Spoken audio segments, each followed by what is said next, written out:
Joining me, as he does every week, is that same Matt Canavan. I've just been pushing as the next Nationals leader. Matt Canavan, thanks for joining us. Your ears must be burning. But will you stand again against David Littleproud in Monday's leadership spill?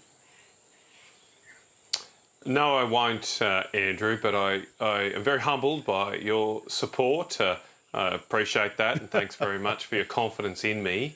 But look, I do believe right now that cooler heads must prevail. We've had a traumatic week last time we were in Canberra. We're going back to Canberra in a week's time, and I want to be part of a process of building bridges and building back here.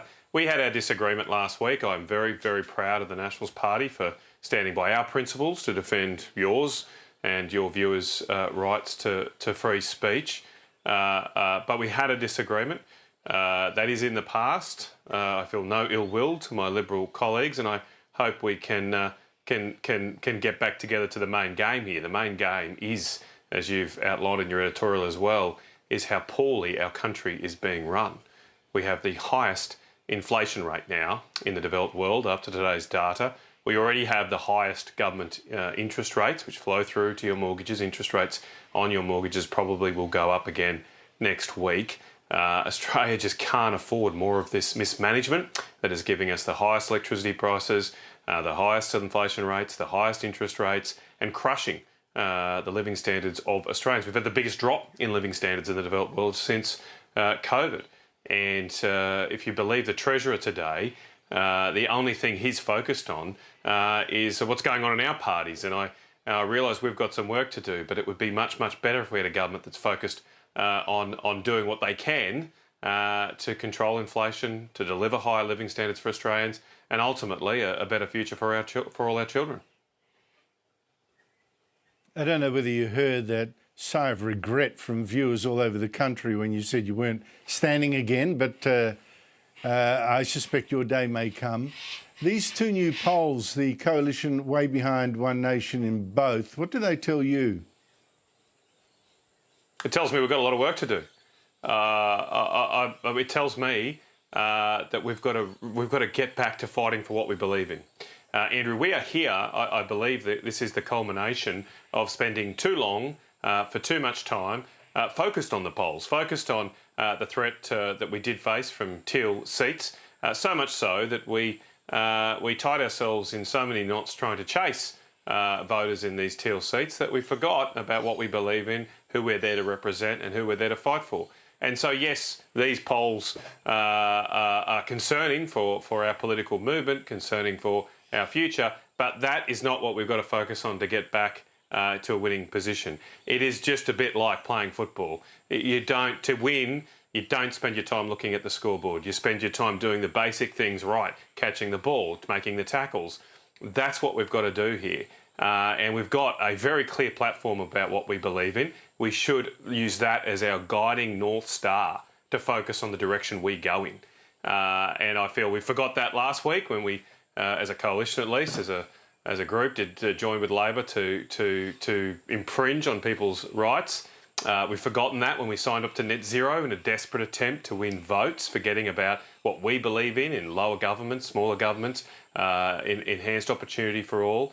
That's what we've got to get back to. If we get back to that and argue for that, I think this government is there for the taking. As you say, they have hardly a record to stand on.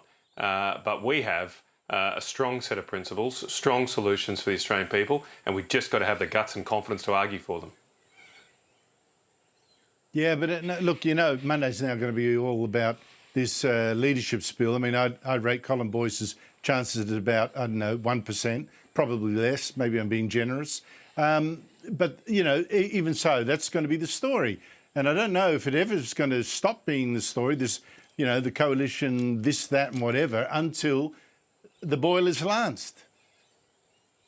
Well, you're going to have bad days and good days. And if you wallow in sorrow in the bad days, you'll never get to the good days. So, yeah, look, it's probably going to be not the best day next Monday for us. But there's many, many more days before the next election. And it hasn't been a great day for the government, hasn't been a great day for Australians today, with inflation skyrocketing back up to 3%. So that's what we've got to focus on. What is our solution for that? That's got to start with killing net zero. Got to get rid of that. That is a massive anchor on our economy and pushing up the price of everything. It's behind a lot of the inflation numbers we see. We've got to properly control our border, cut migration levels so that housing, hospitals, roads and other services can be available for Australians, take the pressure off those, also bringing down inflationary pressures and the cost of living. Those are the things we've got to focus on in the days beyond Monday. That will be definitely my focus, and we just got to get that whole team pushing in that direction. So I'm very much an optimist, and it's been a little traumatic this last few weeks, but maybe there'll be a rebirth of our movement out of this trauma.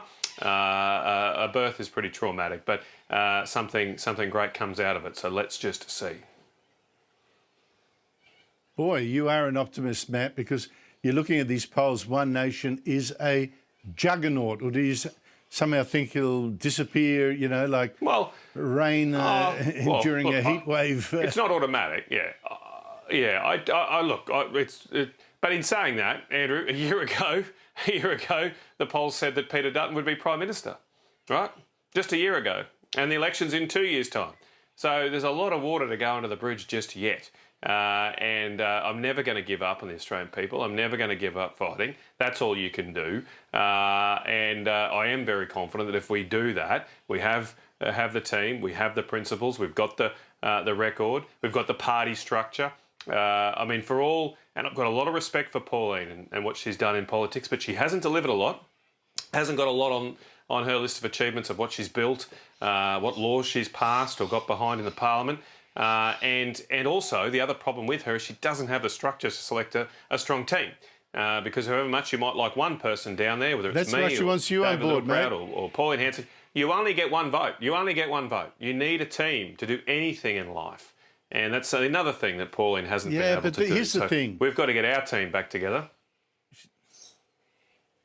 Yeah, well, she would actually like you on board. I mean, you'd be a great shadow treasurer. And let's not forget that with Barnaby there, after the next election, One Nation will probably have more senators than you will as the Nationals. So, you know, if you want a big team, that might be the one to go for. I don't know. Just very quickly, I'll be talking about... let's just wait and see. There's a long way to go. Scott Morrison... Long way to go. Sorry. Well, there is a long way to go. There is a long way to go. Now, I'll leave it there. Matt Canavan, thank you so much indeed for your time. Really appreciate it.